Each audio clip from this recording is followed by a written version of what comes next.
You tweeted that R. Kelly was one of the greatest celebrity videos you've ever watched. You're nasty and you're a weirdo.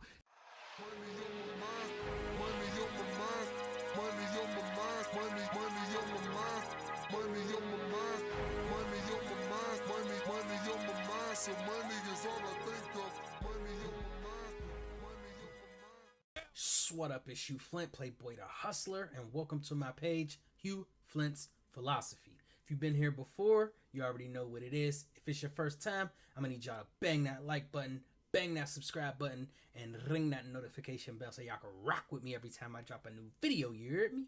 Now, today, I'm gonna be getting into this boy Charlamagne. Kwame Brown went in on Charlamagne. Now, I don't know why Charlamagne thought it was a smart idea to go at somebody who has nothing to lose. So he puts Kwame's name in his mouth.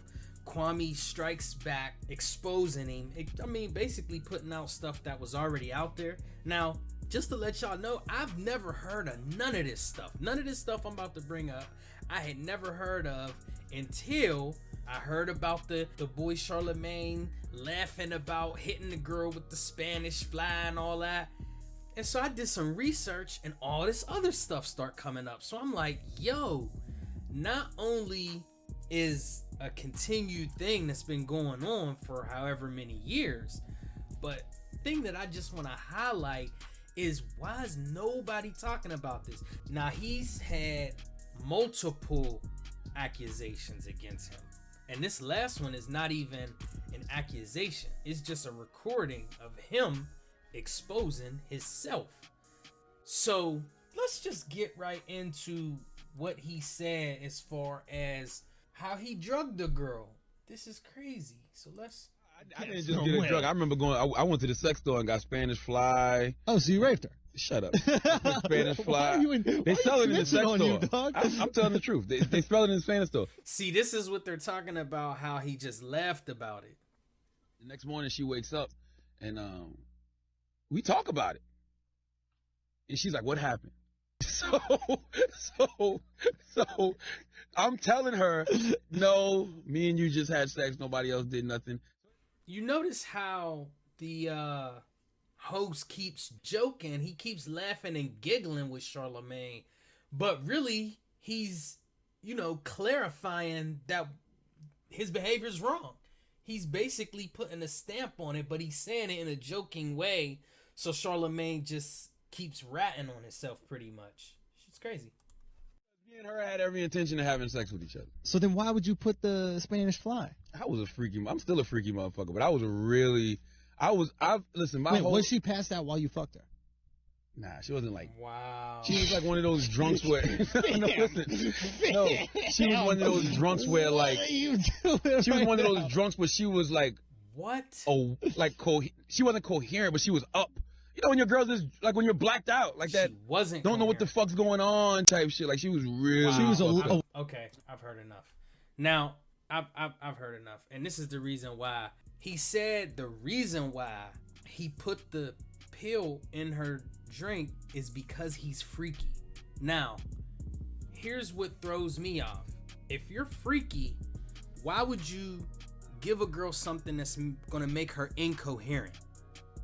If you're freaky, you should want her to be involved, especially if you guys have already have intentions in engaging, like you say. You say y'all already had intentions. So the pill just really didn't make it a more freaky situation. It made her incoherent. And to me, that is, I don't know, it's just different. For me, even if it's my girl, one time my girl passed out on me, and then the next day she was like, oh, did I pass out on you? I'm like, yeah. She's like, you coulda. And I'm like, nah, I tried to wake you up, but nah, it's all good. So everybody's different, but for him to say he's freaky, and that's why he basically made her incoherent, the two things don't even make sense. So it just resurfaced again, the whole Kwame Brown, all of these audios and videos resurfacing. And this was 2 years ago. Now, when I was doing research, I was just trying to find this audio. I found some other stuff. So let's take it all the way back. I guess this is like 10 years ago, maybe more than 10 years ago. He got into a situation and he was, I don't know if he was arrested or whatever, but he had charges brought on him. So I'm gonna just play like a little clip. I think I was like 20. I was 20 years old, and I had a party, and I had all of these chicks at a party. Like, I was doing overnights at I was working at Z93 then. So I had all these chicks there that I met through radio and got drunk, high, whatever. Something happened in the room with a couple of my dudes. I'm asking them, did they mess with the chick, after the fact, after she pressed charges? And they was like, no. All right, whatever, nigga. So, apparently, hold on, let me see. And so so somebody, I see somebody else had brought up some of the court documentation. Like I said, a lot of stuff came up with this, but yeah, like another commentator pretty much pulled up the receipts and basically exposed him for lying. He proceeds to tell DJ Academics that he goes down to the precinct to take full responsibility for what happened, and the police officer says, you're not even old enough to get drinks. So I'm like, I take full responsibility for everything. I bought the alcohol. They was like, well, you're not even of age to buy alcohol. He said the police station said he wasn't of age to buy alcohol. He claimed that he was 20, but he was actually 22, 23. I just wanted to reinstall that to your brains. I mean, that's just the first lie that I caught. Because in the letter, let me just go right to it, Mr. Terrain. The true facts are in that in 2001, my client, Charlamagne, who was then 22 years of age, hosted a party to celebrate a family member having been awarded a full football scholarship at Penn State. Not 20 years of age, as he so stated during a 2013 interview. Right, and that's a good point. So apparently he passed the blood and everything like that. He got out of that particular situation because of the DNA stuff. It was basically a PR run. Then his lawyer put out the statement saying he was 22. So if you were really 22, then why would the police say that you were not able to buy the alcohol, or why would they even buy that story? So that's just a little lie. And like I say, you just start the compound lies. First you gave the girl something because you're freaky, but the something you gave her made her incoherent. Then you tell us that the cop told you you were underage, but then your lawyer put out the statement and proves that you weren't underage. And so for me, it's just that's just a lie. And then there was a situation where they said that he raped his wife. He hit her with the Bill Cosby too. You know what I'm saying? No disrespect to Bill Cosby, all right? But we already know, when you hear about somebody putting something in somebody's drink, that's the first thing you think of. So yeah, he, apparently he hit his wife with the Bill Cosby. And they made it seem like it was random. Like they called her, like, let's clear it up. And the Breakfast Club called her, and she picked up the phone, and it was random, but she knew the subject topic. She immediately knew what to start talking about before they even brought anything up. So, and then there's rumors that, he had to cut her a check for doing that whole story. So you got to think about it like this. How does a story come out about you, hitting your wife with the pit? Like, you obviously, it's more than you being freaky. You must like joints laid out. Like, you must like incoherent joints. Cause I mean, there seems to be a pattern. Like, you on some 50 Shades of Grey type status. This is the life he's living. And so I'm not charging the man. I'm the last person that's going to take an accusation and say, okay, we're going to charge this man. I just want to point to the fact that there is a pattern. There is a pattern. See, let's say hypothetically speaking, you and your boys go to a party, right? One of your boys hits the room with a chick, and next thing you know, she comes out like, oh yeah, he ate my butt. Be like, bro, that's what we doing? We just, you know what I'm saying? We cramming on wild. No, she lying. All right, you give him the benefit of the doubt the first time. Then the next party y'all go to, a whole different chick that don't know him or nothing. They go in the room, come out, oh yeah, he wanted me to R. Kelly. Really, bro? That's what you doing? You getting R. Kelly now and then? Oh, she lying. And then, so then it's like, how many people are lying on you, bro? Because this is a pattern. This is a pattern, and the lies are real similar. So at some point you have to say, where's the truth? And same with this situation. And so, I got a 3-strike rule. So first we got the situation with the alcohol. You had to do the DNA, blase, and you passed, but you told a lot of lies in the middle of all of that. So that's 1 strike, because something's going on.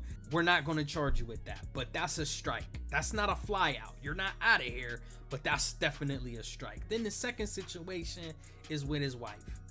All right, so you got wifey, the rumor comes out about wifey, and then now she patches it up a little bit. So, all right, and then you married her, so we'll kind of give you the benefit of the doubt with that one, but that's still something foul is going on. All right, it's not a strike, but it's a foul. Mixed with the first situation that you was lying about to now some other shadiness. That foul counts as a strike. And then strike 3 gotta be this laughing about hitting the girl with the Spanish fly. There has to be some accountability. Where's the truth? Because you saying that you only did it because you was freaky don't make sense, bro. Because then she said she was incoherent. So there has to be some accountability. So like I say, I'm not really for cancel culture per se, but I am pro accountability. And there needs to be some accountability on this, because there's multiple stories and they're real similar. There's just a pattern here. This dude is wild. Like Flex said, something's going on. We got to get to the bottom of this, man. So, if y'all looking at the situation like I'm looking at the situation, y'all seeing a pattern, man. And then not only is there a pattern, but I'm just hearing about this. So the media is obviously trying to bury this story, or all of these stories. All of these stories, the media is trying to bury. You got to ask yourself why. You got to ask yourself why. Why are they trying to bury these stories? What do they get from burying these stories? Let me know what y'all think in the comment section, man, because I just know there is something missing. You know how they say people don't tell you the whole truth. Yeah. There's definitely not the whole truth here. There's some stuff missing.